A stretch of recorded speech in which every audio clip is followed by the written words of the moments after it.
Kamilov darček, hodinky. Konečne sa skončila posledná hodina a tak sa Kamil, ako aj všetci ostatní, pobral k svojej skrinke, aby sa prezul. Hneď ako ju otvoril, všimol si malú krabičku, ktorá tam ráno určite nebola. Rýchlo do nej nakúkol. Na vrchu bol lístoček so slovami. Kamil, všetko najlepšie. Žij čo najlepšie. Niekto vie, že mám dnes narodeniny? Ale kto? Kamil sa rýchlo pobzeral okolo, no nič nezvyčajné si nevšimol. Všetci spolužiaci boli ešte len pri skrinkách, iba Peter, ako vždy už prvý sedel na lavičke a obúval sa.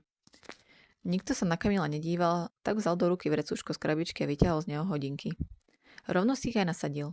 Čas sedí, práve 1:04, konštatoval Kamil, lebo posledná hodina práve skončila. Musím ísť na autobus, dúfam, že ho nezmeškám, ponáhľal sa. No v tom sa stalo niečo nečakané. Kamilovi sa akoby zatočila hlava a zrazu videl niečo zvláštne. Videl seba, ako sa ponáhľa na autobus. Aj ako sa ponáhľal ráno, lebo sestra je dlho v kúpeľni, videl, ako sa potkne, zašpiní si nohavice a musí sa prezliecť. Videl tiež, ako sa ponáhľa z obchodu a bojí sa, že zmešká hodinu. Ako ho zdrží kamarát a on musí utekať na autobus. Vidiny pokračovali a zhoršovali sa. Videl všetky chvíle, v ktorých sa niekam ponáhľal, lebo sa bál, že niečo nestihne.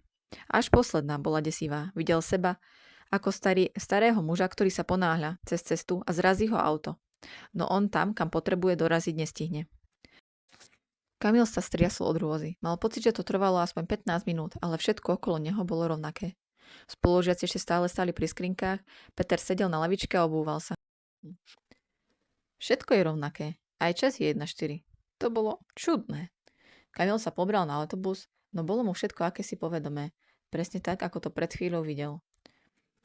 Veď však tadiaľ to chodím stále, nič zvláštne, presviečal sa. A presviečal sa až do chvíle, keď prišiel domov a sadol si k úlohám. Nedorelo sa mu vyrátať príklady z matematiky. Akurát vtedy k nemu vošla sestra, ktorá si potrebovala robiť referát. Let mu pozrela na jeho úlohy a odfrkla. Čo ti to tak trvá? To sú ľahké príklady, čo si hlúpy? A zrazu sa to stalo znova. Kamil opäť videl sled zvláštnych za sebou idúcich zdanlivo nesúvisiacich udalostí.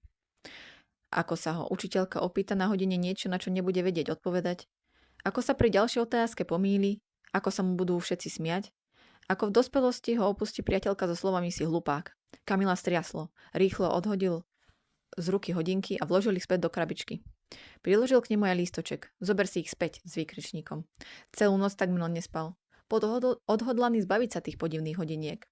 A ráno sa stalo čosi, čomu by inokedy nevenoval pozornosť. No stalo sa presne to, čo včera videl.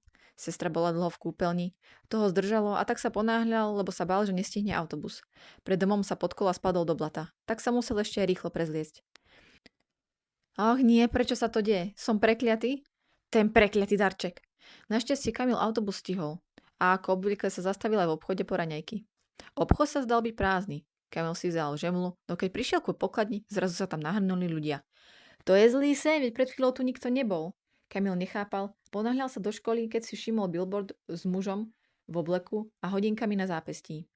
Billboard tam vyzerал denne, ale dnes akoby písmená svietili jasnejšie. Zmeň svoj život s novými imidžovými hodinkami. Zmeň svoj život, zaujalo Kamila. Hodinky nestihol vložiť do skrinky, tak sa ponáhľal na hodinu. Sadol si ku oknu a znova sa zahľadel na ten billboard. Ešte ani 5 minút neprešlo a učiteľka kládla žiakom otázky z minulej hodiny. Kamil sa stále díval von z okna na billboard.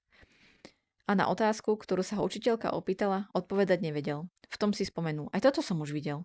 Neveriacky pokrútil hlavou. V tej chvíli do ňoho drgol spolužiak Peter. Príjmi darček. Myslíš hodinky? Spýtoval sa Kamil. Aké hodinky? Cukríky. Peter mal plnú hru z farebných cukríkov. Rýchlo, vyber si, aký chceš. Kamil si vzal zelený. Ak budeš chcieť iný, stačí povedať. Zasmial sa Peter a nasypal si všetky zvyšné cukríky do úst. Príjmi darček. Toto sa Kamilovi ozývalo v hlave stále dookola. Napokon to Kamil nevydržal a vytiahol hodinky z tašky. Dám tomu ešte jednu šancu, povedal a nasadil si ich na zápestie. Vyber si, čo chceš, aký život chceš. Hučelo mu tentoraz v hlave. Kamil veľmi túžil po živote bez ponáhľania. A tak sa v pokoji zamyslel. Chcem byť všade včas, kráčať vždy pokojne. Kamil sa rozplýval v príjemnom pocite, aké by to bolo nikam sa neponáhľať. V tom z neho spadol stres a tlak. Hodinky sa rozžiarili a Kamil uvidel seba, ako pokojne kráča životom. A chcem sa cítiť múdro, dodal. Hodinky sa znovu rozžiarili. Videl chvíle, keď pôsobil múdro, keď si všímal svoje úspechy, keď vedel odpovedať na otázky. V zapätí sa ho učiteľka opýtala znova a tentoraz odpovedal sebavedomo. Úžasné, ja som to zmenil, zašepkal nadšene. V jeho živote sa začali diať zázračné zmeny. Nemusel sa ponáhľať na autobus. Buď sa zobudil tesne pred budíkom, posledné hodiny ich púšťali z školy skôr, pri pokladni nebol nikto, nikdy ho nezdržal. A úlohy? Matematika mu veľmi nešla, no sestra mu zrazu ponúkla pomoc a dokonca ho pochválila, ako rýchlo sa učí. Kamil zistil, že hodinky reagujú na jeho pocity. Keď sa cítil nepríjemný pocit z niečoho, čo nechce, hodinky mu ukázali, čo by sa mohlo stať, ak to nezmení. Ale Kamil už vedel, ako to meniť. A čo chce zažívať. Napokon si uvedomil, že hodinky už možno ani nepotrebuje. Vie si všimnúť tie nepríjemné pocity ešte skôr, ako ich zaznamenajú hodinky. A vie ich aj rýchlo zmeniť. Keď si v škole všimol chlapca, ktorého šikanovali, hneď vedel, čo má urobiť. Jemu by sa tie hodinky zišli oveľa viac, pomyslel si. Kamil vypátral jeho skrinku a vložil mu tam krabičku aj s hodinkami. Tento raz však pridal vlastný odkaz. Zmeň svoj život, žij ho tak, ako naozaj chceš.